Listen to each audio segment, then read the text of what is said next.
Hi welcome back to crunchy world. ഇന്നത്തെ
ഇപ്പോൾ ദാ നമ്മുടെ ബാറ്റർ റെഡിയായി.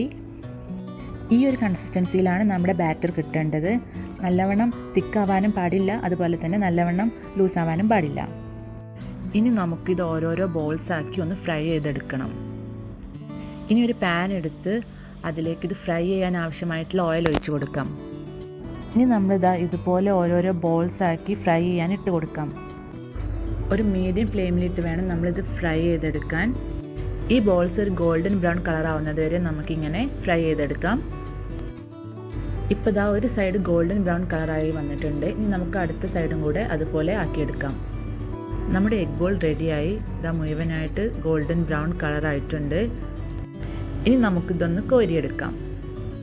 ബാക്കിയുള്ളതും ഞാനിതാ ഇതുപോലെ തന്നെ ഫ്രൈ ചെയ്തെടുത്തിട്ടുണ്ട്. ഇപ്പോൾ ദാ നമ്മുടെ എഗ് ബോൾസ് റെഡിയായി. ഇനി ഒരു പാൻ എടുത്ത് അതിലേക്ക് 1 ടേബിൾ സ്പൂൺ ഓയിൽ ഒഴിച്ച് കൊടുക്കണം. എന്നിട്ട് അതിലേക്ക് 1 ടേബിൾ സ്പൂൺ വെളുത്തുള്ളി ചേർത്ത് കൊടുക്കുന്നുണ്ട്. വെളുത്തുള്ളിയുടെ പച്ചമണം മാറുന്നത് വരെ നമുക്കത് നന്നായിട്ടൊന്ന് വഴറ്റിയെടുക്കാം. എന്നിട്ട് അതിലേക്ക് കുറച്ച് വേപ്പിൻ്റെ ഇല ചേർത്ത് കൊടുക്കാം. എന്നിട്ടിത് നന്നായിട്ടൊന്ന് ഇളക്കിയതിന് ശേഷം നമുക്കിതിലേക്ക് ഒരു 7 പച്ചമുളക് ചേർത്ത് കൊടുക്കാം. ഇനി ഇത് നന്നായിട്ടൊന്ന് മിക്സ് ചെയ്തതിന് ശേഷം നമ്മളിപ്പോൾ ഫ്രൈ ചെയ്ത് വെച്ച എഗ് ബോൾസ് ഇതിലിട്ട് കൊടുക്കണം. ഒന്ന് നന്നായി മിക്സ് ചെയ്തതിന് ശേഷം 1 ടീസ്പൂൺ മുളക് പൊടി ചേർത്ത് കൊടുക്കാം. പിന്നെ ഇത്തിരി ഉപ്പും കൂടെ ചേർത്ത് കൊടുക്കണം. എന്നിട്ടൊന്ന് ഇളക്കി കൊടുക്കണം. ഞാനിപ്പോൾ കാശ്മീരി ചില്ലി പൗഡറാണ് ഇട്ട് കൊടുത്തത് കേട്ടോ.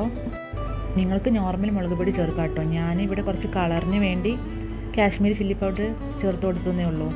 ഇനി നമുക്കിതിലേക്ക് 2 ടേബിൾ സ്പൂൺ ചില്ലി സോസ് ഒഴിച്ച് കൊടുക്കാം. ഇവിടെ ചില്ലി സോസ് തന്നെ ചേർക്കണം എന്നില്ല കേട്ടോ. നിങ്ങൾക്ക് വേണമെങ്കിൽ ടൊമാറ്റോ സോസ് ചേർക്കാം. ഇനി നന്നായിട്ടൊന്ന് മിക്സ് ചെയ്ത് കൊടുക്കണം. നമ്മുടെ ഈ എഗ് ബോൾസും നമ്മുടെ സോസും കൂടെ ഒന്ന് നന്നായിട്ട് യോജിച്ച് വരണം. ഇതിലേക്ക് നമുക്ക് നമ്മൾ ചെറുതായി അരിഞ്ഞ പച്ചമുളകും കൂടെ ചേർത്ത് ഒന്ന് നന്നായിട്ട് മിക്സ് ചെയ്തെടുക്കാം. ലോ ഫ്ലെയിമിലിട്ട് തന്നെ 1 മിനിറ്റും കൂടെ ഒന്ന് നന്നായിട്ട് മിക്സ് ചെയ്തതിന് ശേഷം നമുക്ക് സ്റ്റൗ ഓഫ് ചെയ്യാം. ഇപ്പോൾ ദാ നമ്മുടെ എഗ് 65 റെഡിയായി. അപ്പം നിങ്ങളെല്ലാവരും ഈ ടേസ്റ്റി എഗ് 65 നിങ്ങളെ വീട്ടിലൊന്ന് ട്രൈ ചെയ്ത് നോക്കട്ടോ. എന്നിട്ട് എൻ്റെ ഫീഡ്ബാക്ക് അറിയിക്കുക. പിന്നെ നിങ്ങൾക്ക് എൻ്റെ ചാനൽ ഇഷ്ടപ്പെട്ടെങ്കിൽ ലൈക്ക് ചെയ്യണം, കമൻറ്റ് ചെയ്യണം, സബ്സ്ക്രൈബ് ചെയ്യണം. സബ്സ്ക്രൈബിന് കൂടെയുള്ള ബെല്ലൈക്കണും കൂടെ ഒന്ന് പ്രസ് ചെയ്യണേ. എന്നാലേ ഞാനിടുന്ന പുതിയ വീഡിയോസിൻ്റെ നോട്ടിഫിക്കേഷൻ നിങ്ങൾക്ക് കിട്ടുള്ളൂ. Thank you.